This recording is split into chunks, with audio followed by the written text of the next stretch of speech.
마루야, 안 돼, 그만해. 민준의 외침이 싸늘한 산 공기를 갈랐습니다. 하지만 마루는 멈추지 않았어요.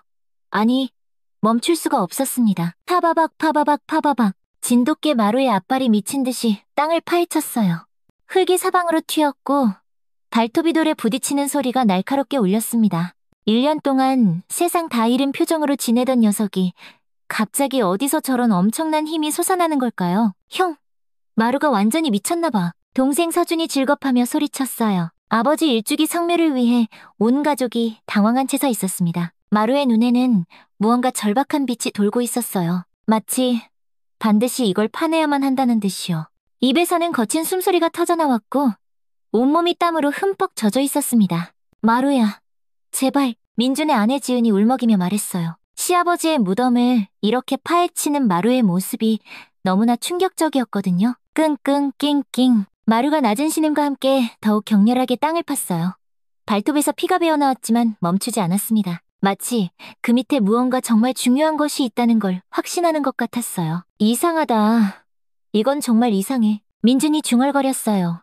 12년간 수의사로 일하면서 이런 광경은 처음 봤습니다. 동물의 본능이 이렇게까지 강렬하게 드러나는 경우는 극히 드물었거든요. 그때였습니다. 어느 마루의 발톱이 뭔가 단단한 것에 부딪혔어요. 마루가 갑자기 행동을 멈췄습니다. 그리고는 구멍을 들여다보더니 가늘게 울부짖기 시작했어요. 그 울음소리는 지난 1년간 들어본 어떤 소리와도 달랐습니다. 절망과 간절함, 그리고 무언가를 호소하는 듯한 애절함이 모두 담겨 있었죠.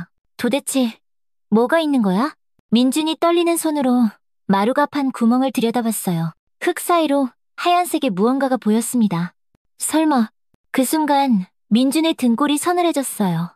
이건 분명 평범한 상황이 아니었습니다. 마루는 여전히 구멍을 향해 낑낑거리며 울고 있었어요. 1년 동안 한 번도 보지 못했던 강렬한 감정이 그 작은 몸짓에 모두 담겨 있었습니다. 마루가 정말 뭔가를 알고 있는 거구나. 민준은 깨달았어요.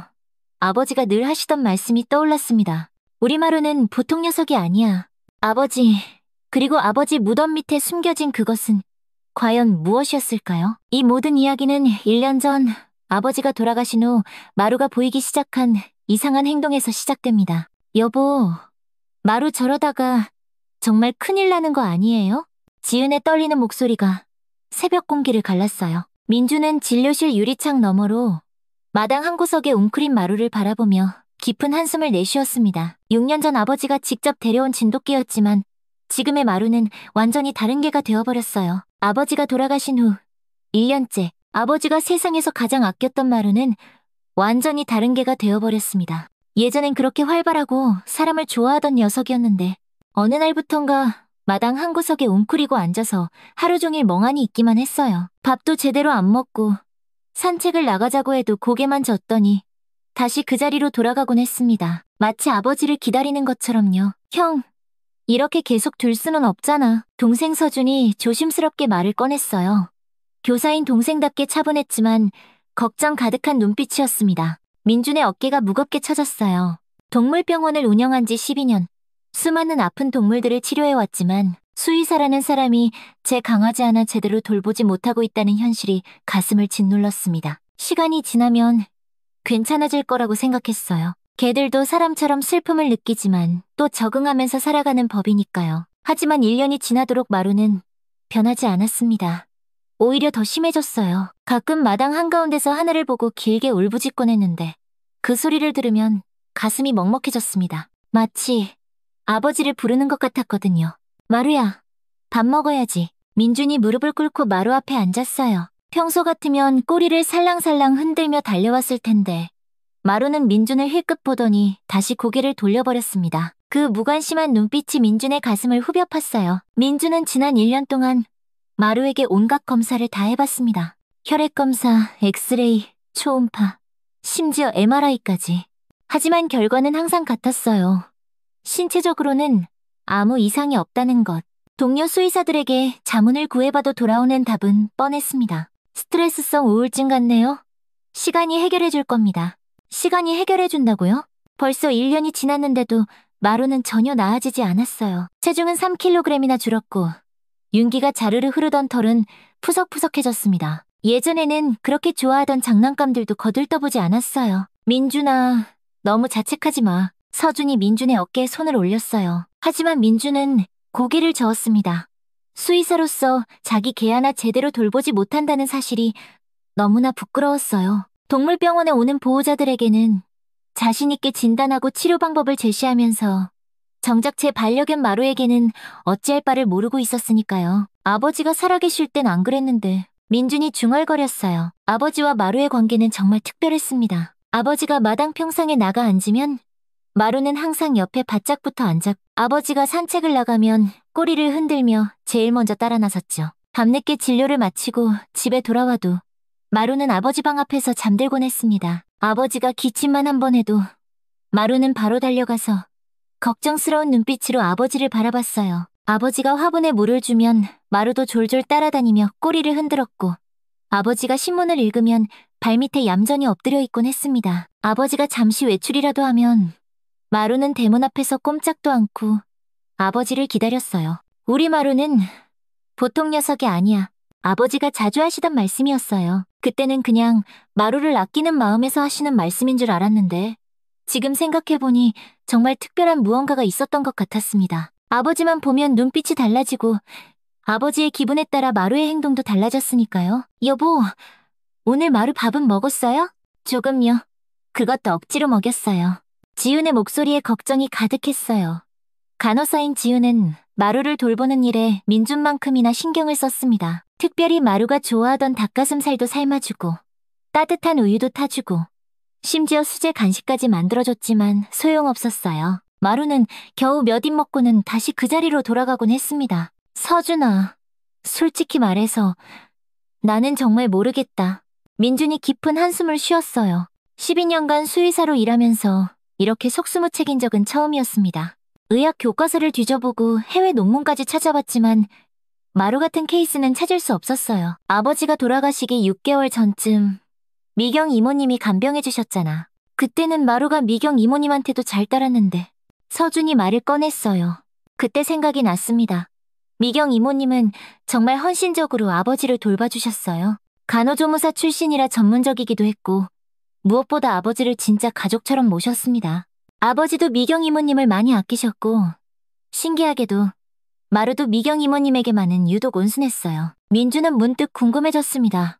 아버지 장례식 이후로 연락이 끊어진 상태였거든요. 아버지가 돌아가신 후 미경 이모님은 정말 많이 우셨어요. 자기가 더 잘 돌봐드렸어야 했다며 자책하기도 했고요. 그날 저녁 민주는 진료실에서 혼자 마루의 차트를 다시 들여다봤어요. 1년 동안 기록한 모든 관찰일지와 검사 결과들이 빼곡히 적혀 있었습니다. 하지만 그 어디에도 명확한 답은 없었어요. 체중 감소, 식욕 부진, 활동량 저하, 사회성 결여. 모든 증상이 반려동물 상실 증후군의 전형적인 모습이었습니다. 하지만 마루의 경우는 뭔가 달랐어요.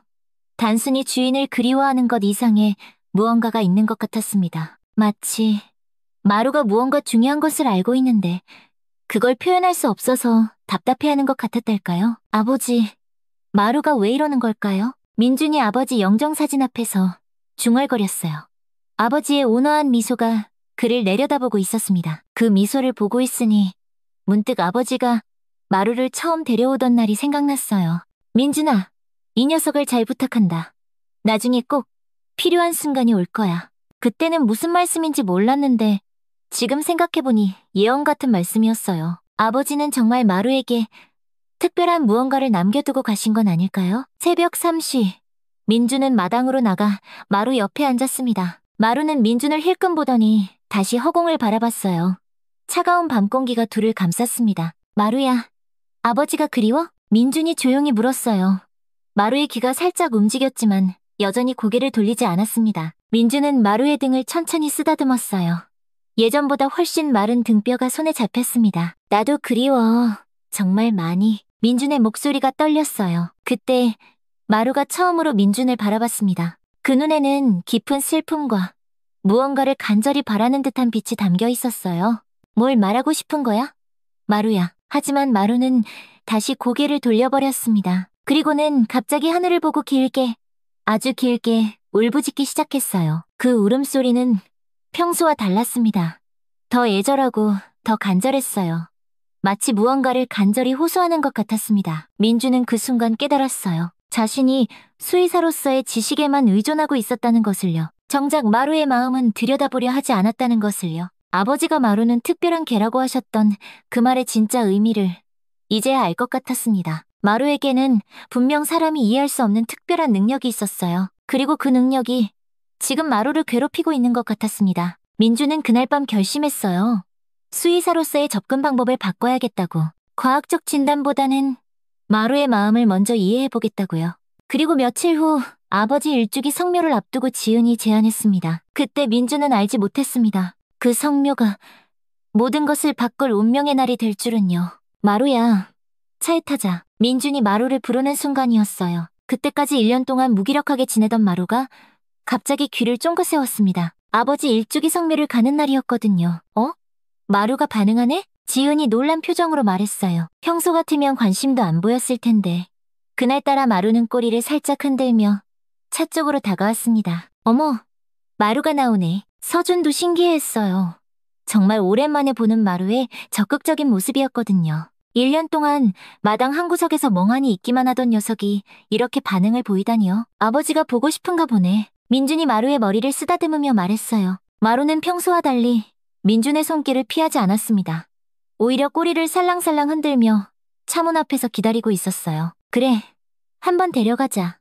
아버지도 마루 보고 싶어 하실 거야. 아버지 산소까지는 차로 40분 정도 걸렸어요. 마루는 뒷자리에서 조용히 앉아 창밖을 바라보고 있었는데 신기하게도 평소의 무기력한 모습과는 완전히 달랐습니다. 마치 어딘가 가야 할 곳이 있다는 걸 아는 것처럼요. 마루 표정이 달라 보이지 않아요? 지은이 뒷자리를 돌아보며 말했어요. 정말 그랬어요. 마루의 눈에는 1년 만에 처음으로 생기가 돌고 있었습니다. 하지만 그 생기 속에는 왠지 모를 긴장감도 섞여 있었어요. 산에 가까워질수록 마루는 점점 안절부절 못하는 모습을 보였습니다.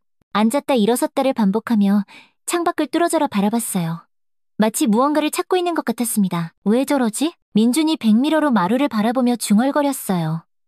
수의사로서 동물의 행동 변화에 민감한 민준이었지만 마루의 이런 모습은 처음 보는 것이었습니다. 산소에 도착하니 3월에 쌀쌀한 바람이 불어왔어요. 가족들은 성묘 준비를 시작했고 마루는 잠시 풀어주었죠. 마루야, 아버지한테 인사해야지. 서준이 마루를 보며 말하자 마루가 천천히 무덤 앞에 가더니 가만히 앉아 무덤을 바라보더라고요. 아이고, 우리 마루. 그렇게 아버지를 따랐는데 가족들은 그 모습을 보고 마음 아파했어요. 마루가 아버지 무덤 앞에서 얌전히 앉아있는 모습이 너무나 애틋했거든요. 마치 아버지와 조용히 대화를 나누고 있는 것 같았습니다. 민주는 제사상을 차리기 시작했어요. 아버지가 좋아하시던 음식들을 정성스럽게 올리고 향을 피웠습니다. 지은은 꽃을 정리하고 서준은 잔디 주변을 깨끗이 정돈했어요. 아버지, 저희 왔어요. 누리도 데려왔어요. 1년 동안 아버지 많이 그리워했거든요. 그렇게 성묘 준비를 마저 하고 있는데 갑자기 그 일이 벌어진 겁니다. 마루가 무덤을 미친 듯이 파기 시작한 거예요. 마루야, 뭐 하는 거야? 민준이 깜짝 놀라서 소리쳤어요. 마루는 앞발로 무덤의 흙을 격렬하게 파헤치며 낑낑거리는 소리를 내고 있었습니다. 1년 동안 보지 못했던 엄청난 에너지였어요. 마루, 그만해. 서준이 뛰어가서 마루를 말렸지만 마루는 전혀 멈출 기색이 없었어요. 오히려 더 격렬하게 파기 시작했습니다. 흙이 사방으로 튀었고 발톱이 땅을 긁는 소리가 처절하게 들렸어요. 왜 저러는 거야? 정말. 지은도 당황한 표정으로 다가왔어요. 마루의 행동은 정말 이상했습니다. 1년 동안 기력을 잃고 있던 녀석이 갑자기 이렇게 힘을 쓸 수 있다는 게 믿기지 않았어요. 마루의 눈에는 무언가 절박한 빛이 돌고 있었어요. 마치 반드시 해야 할 일이 있다는 듯이요. 입에서는 거친 숨소리가 나왔고 온몸에 땀이 배어 털이 흠뻑 젖어 있었습니다. 마루야, 안 돼. 민준이 마루를 끌어안고 말리려 했지만 마루는 민준의 팔을 빠져나가 다시 무덤으로 달려갔습니다. 그리고는 더욱 필사적으로 땅을 파기 시작했어요. 형, 이상해. 마루가 이렇게까지 할 리가 없는데. 서준의 말이 맞았어요. 평소 얌전하고 말 잘 듣던 마루가 이렇게 고집을 부린 적은 한 번도 없었거든요. 무엇보다 아버지 무덤을 파다니요. 이건 정말 상상도 할 수 없는 일이었습니다. 마루는 마치 무언가에 홀린 것처럼 계속 땅을 팠어요. 발톱이 다 까져서 피가 나는데도 멈추지 않았습니다. 그 모습이 너무나 처절해서 차마 보고 있을 수가 없었어요. 민준아, 저거 정상이 아닌 것 같은데? 서준이 걱정스러운 목소리로 말했어요. 정말 그랬어요. 마루의 행동은 단순한 그리움이나 스트레스로 설명할 수 있는 수준을 넘어서고 있었습니다. 결국 민준과 서준이 함께 달려들어 마루를 억지로 끌어안았어요. 마루는 팔다리를 버둥거리며 저항했지만 두 사람의 힘을 당해낼 수는 없었습니다. 마루야, 진정해. 제발. 민준이 마루를 꽉 안으며 달랬어요. 하지만 마루는 계속 무덤 쪽을 바라보며 낑낑거렸습니다. 그 눈빛에는 무언가 간절한 호소가 담겨 있었어요. 뭔가 있는 건 아닐까? 지은이 조심스럽게 말했어요. 마루가 파던 자리를 들여다보니 조금 파인 흔적이 있었지만 특별한 건 보이지 않았습니다. 설마. 민주는 무덤을 바라보며 말을 잇지 못했어요. 마음 한편으로는 터무니없는 생각이라고 여겼지만 마루의 행동이 너무나 이상했거든요. 결국 저희는 마루를 억지로 차에 태우고 서둘러 성묘를 마쳤습니다. 하지만 마루는 차 안에서도 계속 무덤 쪽을 바라보며 낑낑거렸어요. 차창에 앞발을 대고 뒤를 돌아보는 모습이 너무나 애절했습니다. 마루야, 도대체 왜 그러는 거야? 민준이 마루에게 물었지만 마루는 대답할 수 없었어요.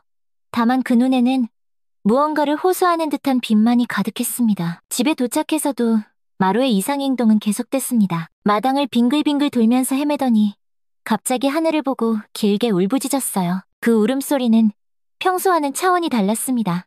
더 애절하고 더 간절했어요. 아니, 저게 무슨 소리야? 이웃집에서도 나와서 볼 정도였으니까요. 마루의 울음소리는 마치 무언가를 간절히 호소하는 것 같았습니다. 1년 동안 들어보지 못했던 강렬한 울음이었어요. 그날 밤 민주는 잠을 이룰 수가 없었습니다. 자꾸만 마루의 모습이 눈앞에 아른거렸어요. 그 필사적으로 무덤을 파던 모습, 차 안에서 계속 뒤를 돌아보던 모습, 그리고 그 애절한 울음소리. 설마 정말 뭔가 있는 건 아니겠지? 하지만 마루의 행동은 너무나 확신에 차 있었어요. 마치 그곳에 반드시 확인해야만 할 무언가가 있다는 걸 아는 것 같았습니다. 다음 날 저녁, 저희 가족은 한자리에 모였습니다. 다들 어제 마루 행동 봤지? 민준이 먼저 입을 열었습니다. 솔직히 말해서 뭔가 이상해. 지은도 고개를 끄덕였습니다. 아직도 어제 일이 믿기지 않는다는 표정이었어요. 서준이 조심스럽게 말했습니다. 혹시 아버지 돌아가실 때 뭔가 이상한 점은 없었어? 그 말에 민준은 잠시 멈칫했습니다. 생각해보니까 아버지가 조금 갑자기 돌아가시긴 했어. 맞아요. 전날까지도 괜찮으셨는데 의사 선생님은 뭐라고 하셨지? 심장마비라고 했지. 연세도 있으시고 자연스러운 임종이라고. 그때는 그냥 그런 줄 알았어요. 아버지 연세도 많으셨고 큰 병 없이 편안하게 가신 것에 오히려 다행이라고 생각했었거든요. 근데 지금 와서 생각해보니 좀 갑작스럽긴 했어. 그래, 나도 그때 좀 이상하다고 생각했었어. 서준도 고개를 끄덕였습니다. 형, 혹시 마루가 뭔가 알고 있는 건 아닐까? 개들이 사람보다 감각이 훨씬 뛰어나다고 하잖아. 지은이 말했습니다. 동물들이 사람이 모르는 걸 미리 안다고들 하잖아요. 지진이 일어나기 전에 개들이 먼저 알아채는 것처럼요. 민지는 깊은 한숨을 쉬었습니다. 수의사로서 동물의 특별한 감각에 대해서는 잘 알고 있었어요.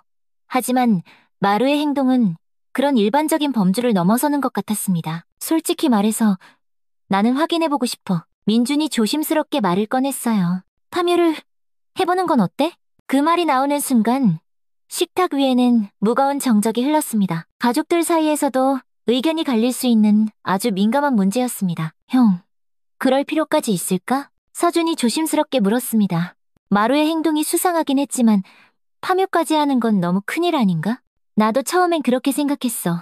하지만 어제 일을 다시 생각해봐. 1년 동안 풀 죽어 있다가 하필 아버지 무덤에서 갑자기 그랬던 게 우연일까?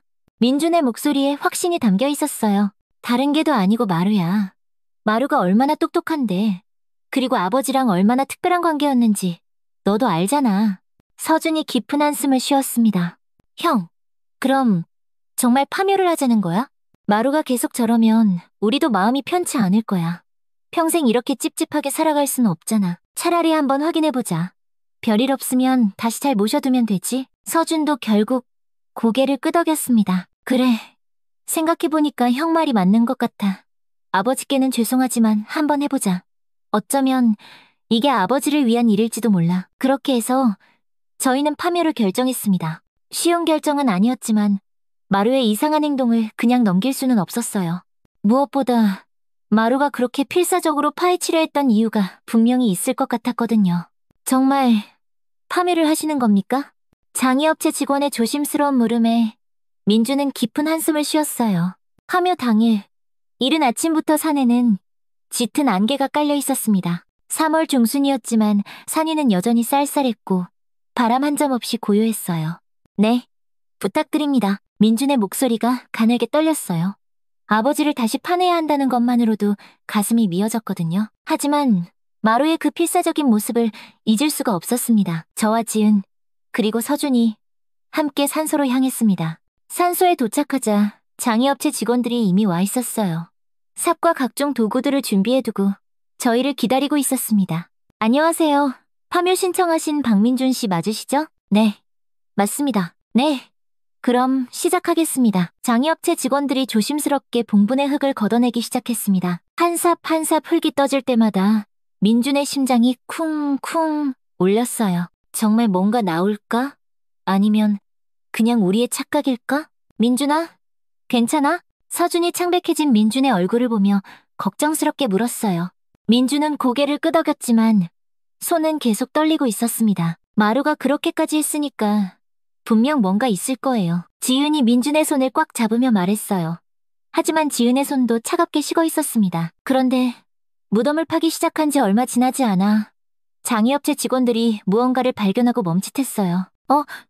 이건 뭐지? 직원 한 명이 고개를 갸우뚱하며 말했습니다. 직원들은 아버지의 관이 있을 위치보다 조금 옆을 파더니 놀란 눈으로 무언가를 계속 확인했어요. 뭐가 나왔나요?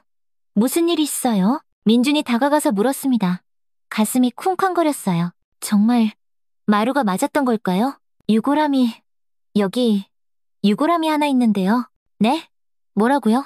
민준은 깜짝 놀라서 무덤 속을 들여다봤어요. 정말로 유골함이 있었습니다. 작은 사각형 모양의 하얀색 함이었어요. 이거 혹시 가족분들이 알고 계셨던 건가요? 아니요. 저희는 유골함을 묻은 적이 없어요. 민준의 목소리가 높아졌어요. 이게 대체 무슨 일인가 싶었거든요. 그럼 저희 아버지 말고 다른 분이 함께 묻혀 있다는 건가요? 그런 것 같습니다. 이건 명백한 불법 매장입니다. 민준은 다리에 힘이 풀려 주저앉을 뻔했습니다. 정말 마루가 알고 있었어요. 뭔가 문제가 있었던 겁니다. 1년 동안 마루가 괴로워했던 이유가 바로 이것 때문이었던 거예요. 직원들이 조심스럽게 유골함을 들어올렸어요. 유골함은 생각보다 작았습니다. 앞면에 작은 명패가 붙어 있었어요. 이름이 적혀 있네요. 김수진이라고 되어 있습니다. 김수진? 저희는 서로의 얼굴을 멀뚱히 바라봤어요. 전혀 모르는 이름이었거든요. 1998년생이네요. 젊은 분인데 서준이 안타까운 목소리로 말했어요. 25이면 정말 꽃다운 나이였습니다. 그런데 왜 우리 아버지 무덤 옆에? 직원이 유골함을 더 자세히 살펴봤지만 다른 정보는 없었어요. 이상하네요. 보통은 화장일자나 화장장 정보도 적혀 있는데 이름만 덩그러니 있네요. 혹시 언제쯤 묻힌 건지 알 수 있을까요? 흙의 상태로 봐서는 그리 오래되지 않은 것 같습니다. 한 1년 정도 된 것 같아요. 1년? 그럼 아버지가 돌아가신 직후라는 말이었습니다. 민준의 머릿속이 하얗게 비는 것 같았어요. 일단 경찰에 신고부터 해야겠습니다. 민준은 바로 112에 전화를 걸었어요. 경찰이 현장에 도착하는 데는 30분 정도 걸렸습니다. 신고하신 분이 박민준 씨 맞으시죠? 네, 맞습니다. 경찰관이 상황을 확인하고 사진을 찍었어요. 유골함도 증거물로 임시 보관하기로 했습니다. 김수진이라는 분에 대해서 아시는 점 있으신가요? 전혀요. 정말 처음 듣는 이름입니다. 민준이 고개를 저었어요. 알겠습니다. 그럼 저희가 수사를 통해 신원을 확인해 보겠습니다. 며칠 정도 시간이 걸릴 수 있습니다. 경찰이 돌아간 후 저희는 망연자실한 채 집으로 돌아왔어요. 하지만 마음이 전혀 편하지 않았습니다. 김수진, 도대체 누구일까? 25이면 정말 어린 나이인데 아무 관련 없는 사람이 우리 아버지 무덤 옆에 묻힐 리는 분명 뭔가 사연이 있는 것 같은데. 집에 도착하자마자 마루가 저희를 맞이했어요. 신기하게도 마루의 표정이 어제와는 완전히 달랐습니다. 1년 만에 처음으로 꼬리를 흔들며 저희를 반겨주었어요. 마루야, 너 알고 있었구나. 정말이구나. 민준이 마루를 끌어안으며 말했어요. 마루는 민준의 얼굴을 핥아주었습니다. 마치 이제야 알아줘서 고마워요 라고 말하는 것처럼요. 마루가 정말 똑똑하네. 우리가 모르는 걸 전부 알고 있었어. 지윤도 마루를 쓰다듬으며 말했어요. 그날 마루는 1년 만에 처음으로 밥도 깨끗하게 다 비웠습니다. 며칠이 지나고 경찰서에서 연락이 왔어요. 신원 확인이 쉽지 않은 상황입니다. 동명이인이 너무 많고 정보도 너무 제한적이라서요. 그럼 어떻게 해야 하나요? 좀 더 시간을 두고 수사해보겠습니다. 혹시 고인과 관련해서 짐작 가는 분이 있으시면 꼭 연락 부탁드립니다. 전화를 끊고 나서 민주는 깊은 고민에 빠졌어요. 어떻게 해야 하지? 도대체 우리가 모르는 뭐가 숨겨져 있는 걸까? 이대로 손 놓고 기다릴 수만은 없었습니다. 그때 문득 한 사람이 떠올랐어요. 아버지를 간병해주셨던 미경 이모님. 미경 이모님은 마지막까지 아버지를 가장 가까이에서 돌봐주신 분이에요. 아버지 간병에 최선을 다해주신 저희에겐 정말 고맙고 가족 같은 분이었습니다. 혹시 아버지가 미경 이모님께 뭔가를 말씀하시지 않았을까요? 아니면 미경 이모님이 뭔가를 알고 계신 건 아닐까요? 혹시 미경 이모님이 뭔가 알고 계실지도 몰라. 아버지를 가장 가까이에서 돌봐주셨잖아. 서준도 고개를 끄덕였어요. 맞아. 한번 여쭤보자. 그래서 저희는 즉시 미경 이모님께 전화를 걸었어요. 이모님의 목소리에는 반가움이 담겨 있었지만 어딘가 조심스러운 기색도 느껴졌습니다. 이모님, 아버지 관련해서 여쭤볼 게 좀 있어서요. 이모님의 목소리의 순간 아주 미세한 긴장감이 섞이는 것 같았어요. 마치 무언가를 예상하고 있었던 것 같은 느낌이었습니다. 전화로는 설명드리기 좀 어려워서요. 혹시 한번 와주실 수 있을까요? 그럼요. 그럼 조만간 한번 들를게요. 며칠 후 미경 이모님이 저희 집 초인종을 눌렀어요. 민준 씨? 저 왔어요? 민준이 일어나 마중을 나가려는데 마루가 갑자기 귀를 쫑긋 세우더니 번개처럼 마당으로 뛰어나갔습니다. 대문을 열고 미경 이모님이 들어왔고 마루와 이모님은 서로 눈을 마주쳤어요. 그런데 그 순간 놀라운 일이 벌어졌습니다. 이모님의 얼굴이 확 밝아지는 거예요. 어머나, 마루야, 잘 지냈니? 이모님이 반갑게 소리치며 손을 내밀었어요. 마루는 꼬리를 프로펠러처럼 돌리며 이모님께 달려가더니 다리에 몸을 비비기 시작했습니다. 마루야, 미경 이모님이 그렇게 좋아? 민준이 웃으며 말했어요. 1년 동안 그 누구에게도 애교 한번 부리지 않던 마루가 미경 이모님에게만은 이렇게 반가워하다니요. 우리 마루가 얼마나 기특한지 몰라요. 제가 아버님 돌봐드릴 때 항상 옆에서 저를 도와줬거든요. 이모님이 마루를 쓰다듬으며 정말 반가워하셨어요. 아이고, 여전히 잘생겼네. 우리 마루. 들어오세요, 이모님. 저희는 거실로 들어갔습니다.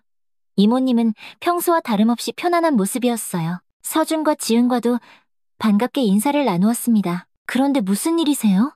아버님 관련해서 여쭤볼 게 있다고 하셨는데 이모님이 물었어요. 민주는 어떻게 말을 시작해야 할지 망설여졌습니다. 너무 갑작스럽게 말하면 놀라실 것 같았거든요. 사실은 얼마 전에 마루가 아버지 산소에서 계속 이상한 행동을 하더라고요. 그래서 파묘를 했는데 그 말을 하는 순간 미경 이모님의 얼굴색이 순간적으로 싹 변했어요. 밝았던 표정은 온데간데 없이 사라지고 무언가에 극도로 긴장한 듯한 기색이 역력했습니다. 파묘요? 네. 마루가 자꾸 무덤을 파려고 해서 하도 이상해서 확인해봤는데 민준이 조심스럽게 말을 이어갔습니다. 아버지 무덤 옆에서 유골함이 나왔어요.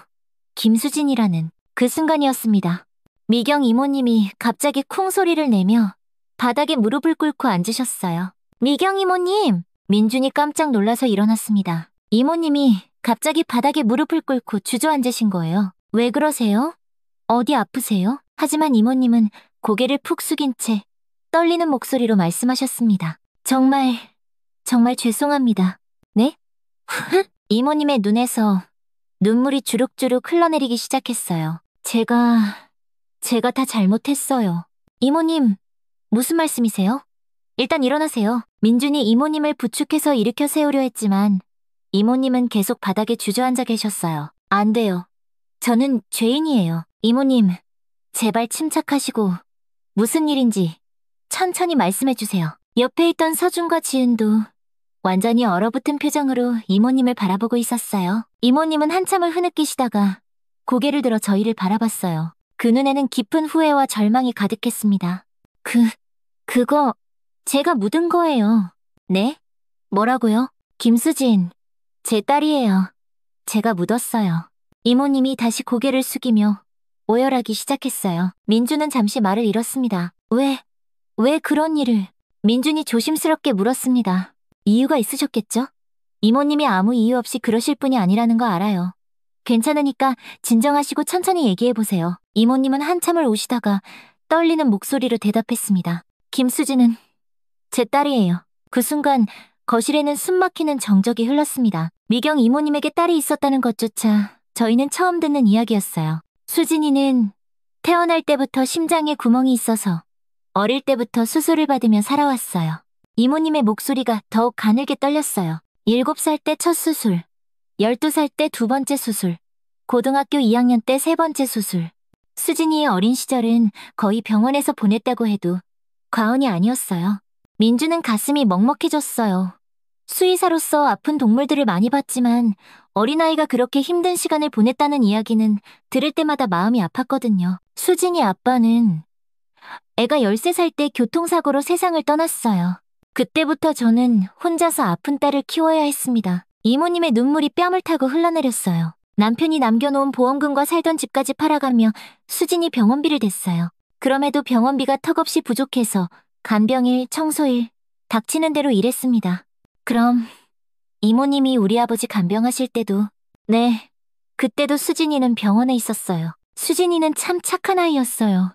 엄마 걱정할까봐 아프다는 소리 한 번 안 했거든요. 이모님이 잠시 말을 멈추고 눈물을 닦았어요. 수진이는 의대에 진학했어요. 자신처럼 아픈 사람들을 돌보는 의사가 되고 싶다고 늘 말했어요. 엄마, 내가 의사 되면 엄마는 이제 일 안 해도 돼. 라고. 그런데 이모님의 목소리가 더욱 심하게 떨리기 시작했어요. 하지만 세상은 호락호락하지 않았어요.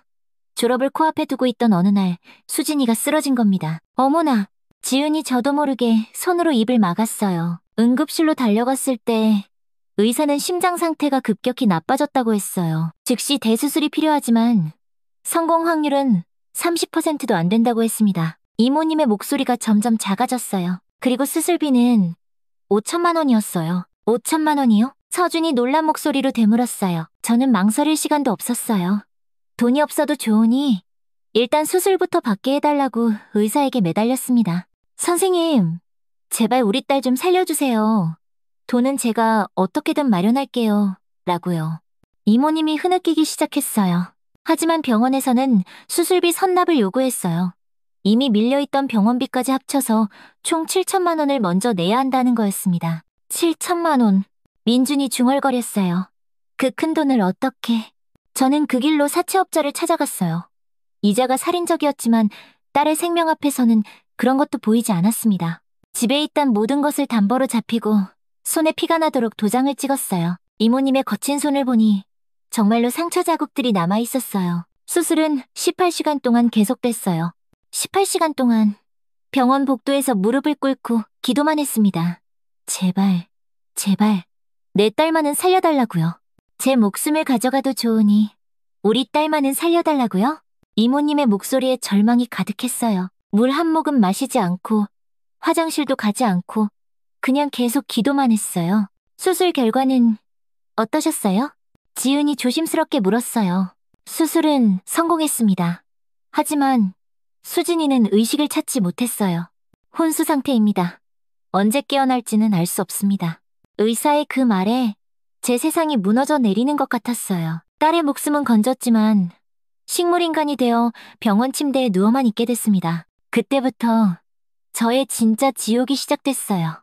이모님이 깊은 한숨을 쉬었어요. 매달 병원비는 300만 원씩 나갔고 사채 이자도 매달 250만 원씩 갚아야 했어요. 월급으로는 도저히 감당할 수 없는 돈이었습니다. 그래서 우리 아버지 간병일을 네, 하루에 4시간씩 자면서 일했어요. 새벽 청소부터 시작해서 낮에는 간병일, 밤에는 식당에서 설거지까지. 그래도 돈이 모자랐어요. 이모님의 이야기를 들으며 민준의 가슴이 미어지는 것 같았어요. 그렇게 힘든 상황에서도 아버지를 그토록 정성껏 돌봐주셨다니. 그래서 더 많은 돈을 벌 수 있는 일을 찾게 됐고, 그때 소개받은 게 아버님 간병일이었어요. 24시간 상주 간병이고, 아버님 댁이 여유가 좀 있으셔서 조건이 괜찮았거든요. 그때 아버지가 이모님을 도와주셨군요. 네. 아버님은 제 딱한 사정을 아시고 매달 200만 원씩 남몰래 도와주셨어요. 그 돈이 아니었다면 저는 정말 이모님이 말을 잇지 못하고 울음을 터뜨렸어요. 아버님은 정말 천사 같은 분이셨어요. 저를 친딸처럼 아껴주시고 제 딸 수진이까지 걱정해주시고 아버님이 돌아가시기 전에 저한테 이런 말씀을 하셨어요. 뭐라고 하셨는데요? 나중에, 아주 나중에 이모님도 그렇고 수진이도 그렇고 세상을 떠나게 되면 자기 옆에 모시고 싶다고요. 우리는 가족이니까요. 그 말에 민준의 눈시울이 붉어졌어요. 하지만 그 약속은 지켜줄 수 없었어요. 아버님이 생각보다 너무 빨리 돌아가셨거든요. 이모님의 목소리가 더욱 떨렸어요. 그리고 한 달 후 수진이가 세상을 떠났어요. 어머나, 수진이가 세상을 떠난 그날 밤 저는 병원 복도에서 하염없이 울었어요. 온 세상에 저 혼자 남겨진 기분이었거든요. 이모님이 고개를 떨구었어요. 수진이 장례를 치러야 하는데 수중에 돈이 한 푼도 없었어요. 통장에 남은 돈은 고작 20만 원 정도였어요. 그럼 어떻게 가장 간소하게 장례를 치렀어요. 빈소도 없이 화장장에서 바로 화장하는 걸로요. 수진아, 엄마가 이것밖에 못해줘서 미안해. 라고 이모님의 목소리가 갈라졌어요. 화장을 마치고 유골함을 받았을 때 직원이 물었어요.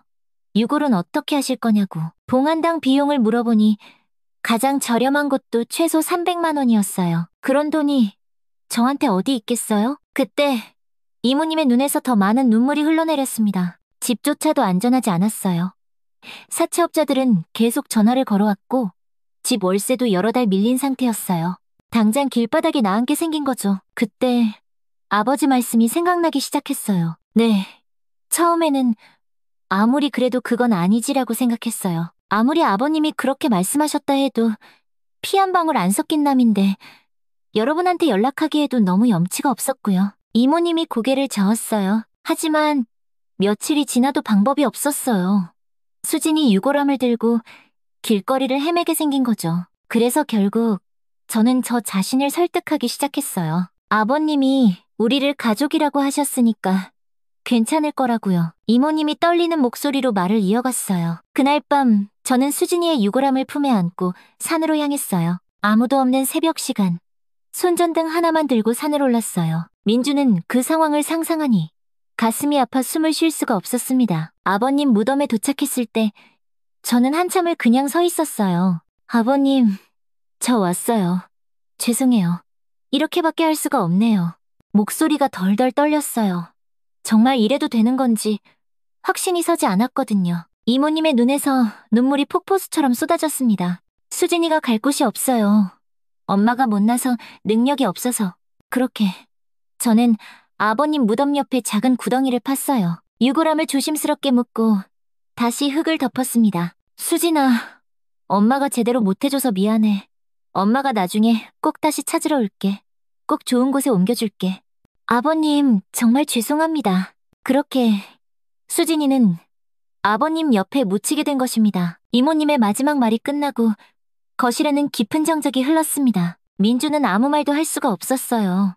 목이 메어서 한마디도 나오지 않았습니다. 서준도 고개를 숙인 채 어깨를 들썩이고 있었고 지은은 이미 소리 없이 눈물을 훔치고 있었어요. 정말 죄송합니다. 제가 죄인입니다. 이모님이 여전히 고개를 숙인 채 말씀하셨어요. 이모님, 그런 말씀 마세요. 지은이 먼저 말했습니다. 목소리가 젖어 있었어요. 이모님이 잘못한 게 아니에요. 저희 다 이해해요. 괜찮아요. 그동안 정말 많이 힘드셨죠. 서준도 고개를 들었어요. 눈이 새빨갛게 충혈되어 있었습니다. 저희한테 말씀하시지 그러셨어요.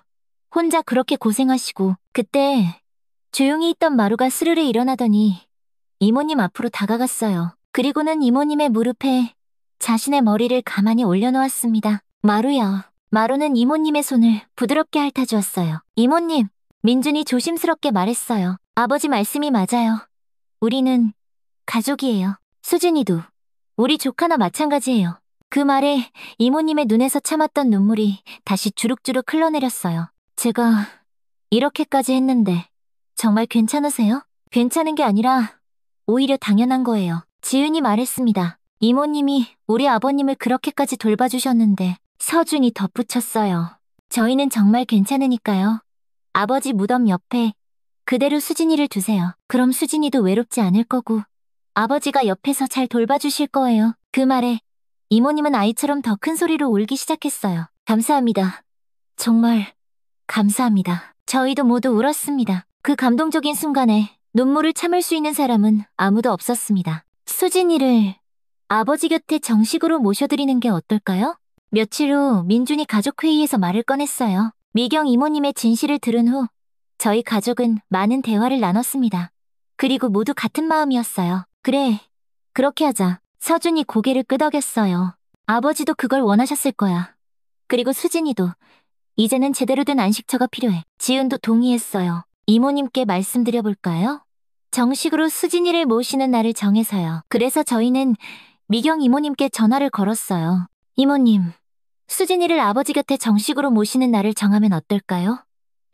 가족으로서 제대로 된 의식을 치르고 싶어요. 전화 너머로 이모님의 흐느끼는 소리가 들려왔습니다. 정말, 그래도 되는 건가요? 괜찮은 게 아니라 당연한 거예요.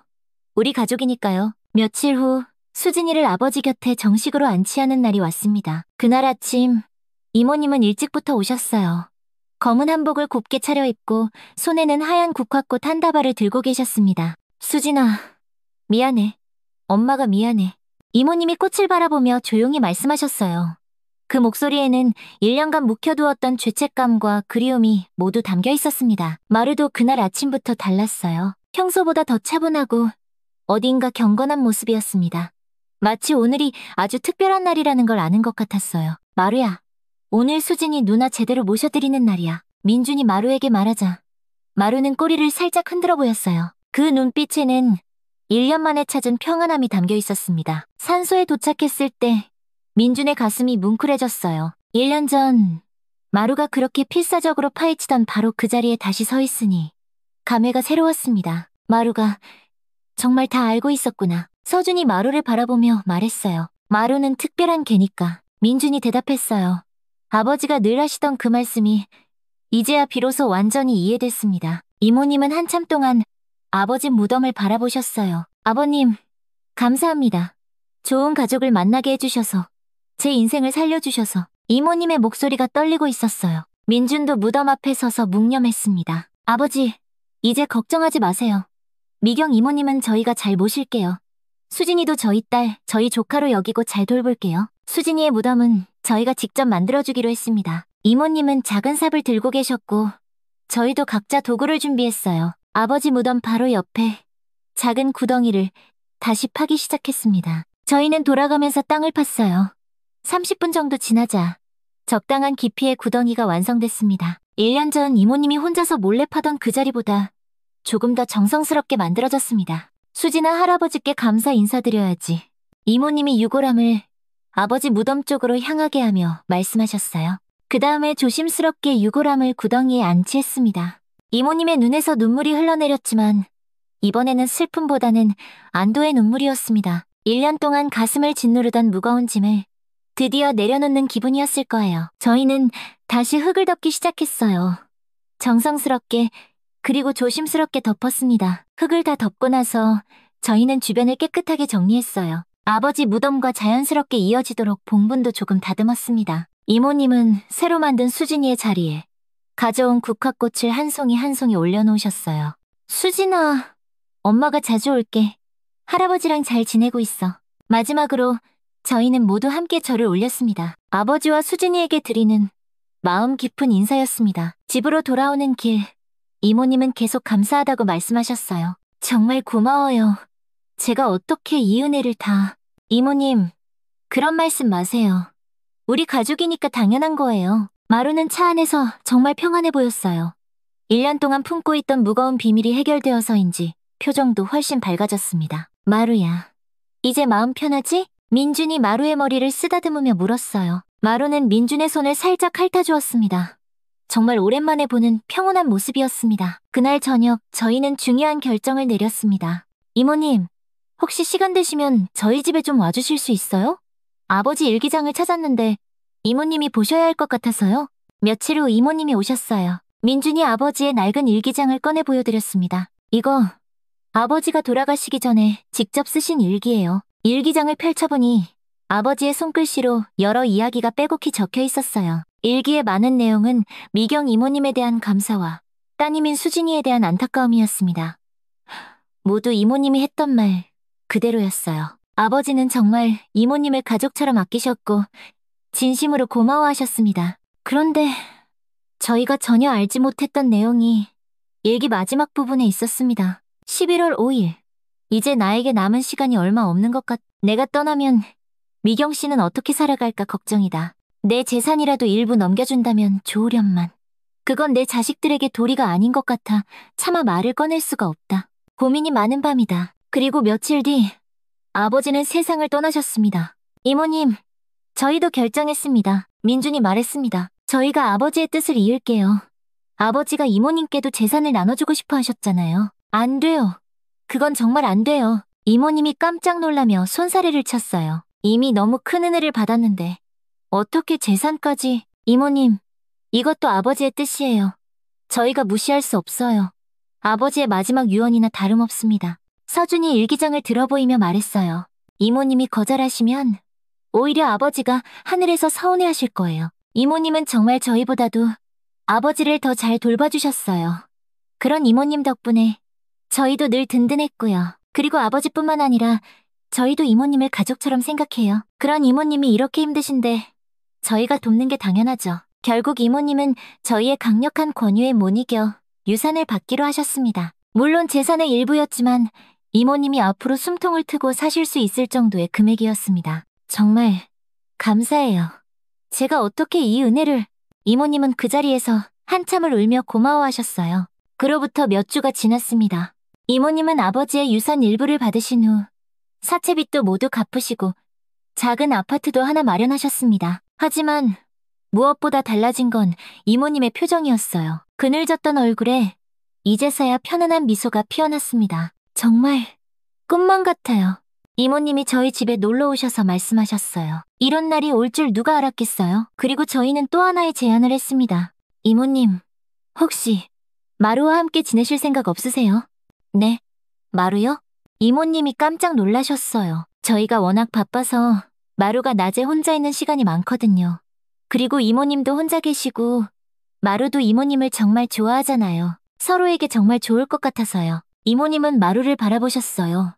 마루는 마치 대화 내용을 다 알아듣는 것처럼 이모님 곁에 다가가 얌전히 앉았습니다. 마루야, 이모랑 같이 살래? 이모님이 마루에게 물어보셨어요. 마루는 꼬리를 살랑살랑 흔들며 이모님의 손을 핥아주었어요. 마치 네, 좋아요 라고 대답하는 것 같았습니다. 어머, 봐요. 마루가 좋다고 하네요. 네, 좋아요. 저도 마루랑 함께 있으면 정말 좋을 것 같아요. 그렇게 해서 마루는 미경 이모님과 함께 살게 되었습니다. 마루가 떠나는 날, 저희는 모두 아쉬웠지만 한편으로는 마음이 놓이기도 했어요. 마루야, 미경 이모님 잘 모셔야 해. 민준이 마루의 머리를 쓰다듬으며 말했어요. 마루는 민준의 얼굴을 빤히 바라보더니 멍 하고 짧게 짖었어요. 알겠다는 듯이요. 자주 보러 갈게, 마루야. 서준도 마루를 꼭 안아주며 말했어요. 민준 씨, 서준 씨, 지윤 씨, 정말 감사해요.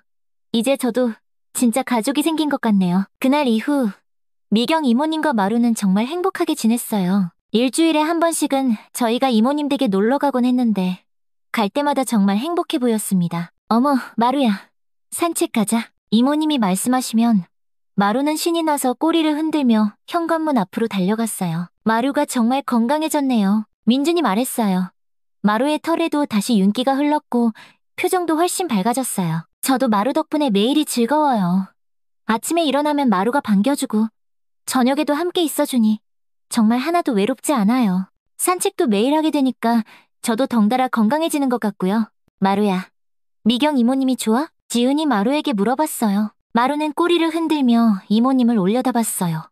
정말 이모님을 좋아한다는 게 온몸으로 느껴졌습니다. 그렇게 1년이 더 흘렀습니다. 아버지의 이주기가 다가왔어요.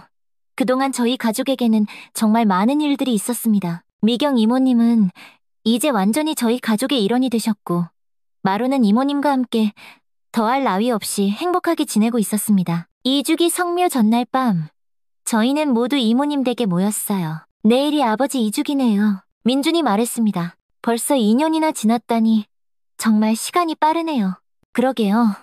정말 많은 일이 있었어요. 이모님이 마루를 쓰다듬으며 말씀하셨어요. 마루는 이모님 무릎에 머리를 기대고 세상 모르게 잠들어 있었습니다. 마루야, 내일 할아버지 만나러 가자. 이모님이 마루에게 말씀하셨어요. 마루는 잠결에도 꼬리를 살짝 흔들어 보였습니다. 아직도 아버지를 똑똑히 기억하고 있는 것 같았어요. 다음날 아침, 저희는 모두 함께 산소를 향했습니다. 미경 이모님과 마루, 그리고 저희 가족 모두가 함께였어요. 3월의 산은 정말 아름다웠어요. 곳곳에 봄꽃들이 피어있고 새들이 지저귀는 소리가 들렸습니다. 정말 좋은 날씨네요. 아버님도 기뻐하실 것 같아요. 산소에 도착했을 때 민주는 깜짝 놀랐어요. 아버지와 수진이 무덤 주변에 작은 들꽃들이 가득 피어 있었거든요. 마치 누군가 일부러 심어놓은 것처럼 정말 예쁘게 피어 있었습니다. 어머, 이 꽃들은 언제 이렇게... 서준도 신기해했어요. 작년에는 이런 꽃들이 없었는데요. 자연적으로 피어난 것 같네요. 정말 예쁘다. 마치 아버님이 우리를 위해 준비해주신 선물 같아요. 저희는 무덤 앞에서 차례를 지냈습니다. 아버지, 저희 왔어요. 저희 모두 건강하게 잘 지내고 있어요. 아버님, 저도 잘 지내고 있어요. 정말 감사해요. 이모님도 조용히 말씀하셨어요. 수진아, 엄마도 이제 정말 행복해. 할아버지랑 함께 있어서 외롭지 않지? 그때 마루가 갑자기 일어나더니 무덤 주위를 천천히 걸어다니기 시작했어요. 하지만 2년 전과는 완전히 달랐습니다. 불안해하거나 땅을 파려고 하는 게 아니라 그저 평온하게 주위를 맴도는 거였어요. 마루가 인사하는 것 같네. 서준이 말했어요. 마루는 무덤을 한 바퀴 빙 돌더니 저희 앞으로 왔어요. 그리고는 무덤을 향해 다시 앉아서 잠시 가만히 있었습니다. 아버님, 마루가 인사드려요. 이모님이 말씀하셨어요. 마루야, 할아버지한테 잘 지낸다고 말씀드려. 마루는 멍 하고 다시 한번 짧게 짖었어요. 정말 말하는 것 같았습니다. 그 순간 기분 좋은 바람이 살랑 불어왔어요. 무덤 위의 들꽃들이 바람에 흔들리면서 정말 아름다운 풍경을 만들어냈습니다. 한참을 그렇게 있다가 저희는 일어났어요. 이제 가야겠네요. 아버지, 수진아, 저희 갈게요. 또 올게요. 마루도 마지막으로 무덤을 바라보더니 고개를 살짝 숙이는 것 같았어요. 집으로 돌아오는 길, 저희는 모두 마음이 따뜻하고 충만했습니다. 정말 좋은 성묘였네요. 마음이 정말 편안해졌어요. 저희도요. 마루는 차 안에서 창밖을 바라보며 아주 편안한 표정으로 있었습니다. 그날 밤, 민주는 정말 많은 생각을 했어요. 2년 전, 마루가 무덤을 파던 그날부터 시작된 이 모든 일들. 처음에는 정말 당황스럽고 이해할 수 없었지만 지금 생각해보니 모든 게 일어나야만 했던 일들인 것 같았습니다. 아버지의 마지막 소원을 이루어드리고 미경 이모님과 수진이를 진짜 가족으로 받아들이고 모두가 행복하게 지낼 수 있게 만드는 그 모든 계획의 중심에 마루가 있었어요. 정말 영리하고 따뜻한 녀석이었습니다. 마루야, 고마워. 오늘의 이야기는 어떠셨나요? 이 이야기가 여러분의 삶에 조금이나마 따뜻한 위로가 되었으면 합니다. 오늘도 건강하고 행복한 하루 보내세요.